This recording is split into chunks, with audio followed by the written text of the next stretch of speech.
శ్రీకాళహస్తి పట్టణంలో ఒక దుర్ఘటన జరిగింది. స్వర్ణముఖిలో పిల్లలు ఆ వచ్చిన నీళ్ల కాడ ఆడుకోవడానికి పోవడం, ఒకే ఒక వాల్ని ఓపెన్ చేసి గేట్లను ఓపెన్ చేసి మొత్తం ఉన్న కట్టంతా కూడా నీరు పారుంటే ఈరోజు ఆ సమస్య వచ్చేది కాదు. నీళ్లనంతరినీ డైవర్ట్ చేశారు ఒకే దానికి. ఎప్పుడైతే ఆ విధంగా ఒకే చోటకి డైవర్ట్ చేశారో ఆడుకునే పిల్లకాయలు అట పోవడంతో వెంటనే కొట్టుకొని వెళ్ళిపోవడం జరిగింది. 2 పసిబిడ్డలు మరణం ఈరోజు తీవ్ర దిగ్భ్రాంతి కలిగిస్తోంది వైఎస్ఆర్ కాంగ్రెస్ పార్టీ. మేము తెలియజేస్తున్నాం, వెంటనే ప్రభుత్వం ఆ కుటుంబాలను ఆదుకోవాలా. నిరుపేద కుటుంబాలు ఏ రోజుకి ఆ రోజు ఎక్కాడి డొక్కాడిన పరిస్థితి. ముస్లిం పిల్లోడైతే ఒక చికెన్ షాప్ లో పనిచేస్తున్నాడు. అదేవిధంగా హిందూ పిల్లోడు ఒకటి చనిపోయింటే తల్లిదండ్రులు ఇద్దరు కూడా పాచి పనికి పోతా ఉన్నారు. అటువంటి నిరుపేద కుటుంబాలు ఈ రెండు కుటుంబాలను ఆదుకోవాలా. పోయిన బిడ్డలను ఎట్టా తీసుకురాలేం. ఆ కుటుంబాలను ఆదుకొని ఆర్థికంగా వాళ్ళకి వెసులుబాటు ఇవ్వకపోతే వారు ఇంకా కూడా దీనస్థితికి వెళ్ళిపోతారు. ఇవన్నీ ఒక ముఖ్యమైన విషయం అయితే, అక్కడ ఏర్పాటవుతున్న కాంట్రాక్టర్ వాళ్ళని ప్రొటెక్ట్ చేసేదానికి ఈ వాటర్ని అంతా ఒక పక్కకి డైవర్ట్ చేయడం అనేది కరెక్ట్ కాదు.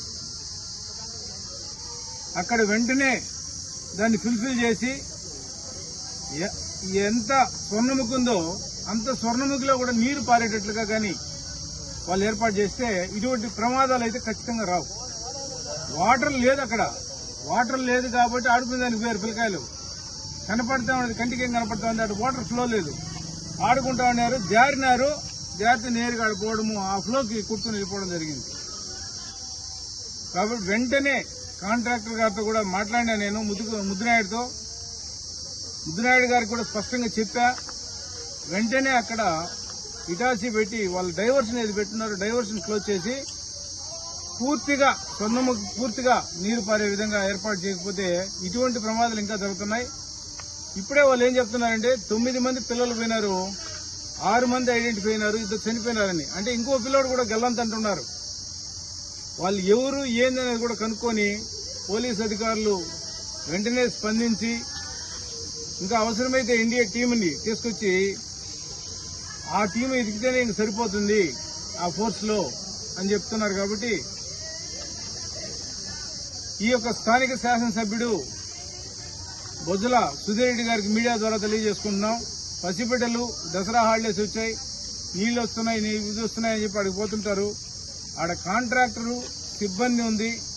ఆ సిబ్బందికి కూడా అక్కడ ఎవరన్నా పోతా ఉంటే అరిచే విధంగా లేదా ఒక ప్రత్యేకంగా ఒక పోలీస్ పికెట్ అని అక్కడ ఏర్పాటు చేసి వర్క్ జరిగేంత వరకు కూడా పోలీస్ పికెట్ ఏర్పాటు చేసి పిల్లల్ని ఎవరిని కూడా అక్కడికి పోనీయకుండా చూసుకోండి. ఆ యొక్క ఆలోచనని మీరు తీసుకోవాలని చెప్పి ఈ మీడియా ద్వారా తెలియజేసుకుంటూ మిమ్మల్ని మళ్ళా కోరుకుంటున్నాం. ఆ 2 కుటుంబాలని కూడా ఆదుకోండి. ఆర్థికంగా వారికి ఆధారం అయితేనే ఆ కుటుంబాలు నిలబడతాయని చెప్పి ఈ సందర్భంగా తెలియజేసుకుంటూ ప్రభుత్వం నుంచి వెంటనే ఆ కుటుంబాలని ఆదుకునే విధంగా గ్రాంట్ ఇప్పించాలని చెప్పి మేమందరం కూడా మిమ్మల్ని డిమాండ్ చేస్తూ మీడియా ద్వారా తెలియజేసుకుంటున్నాం.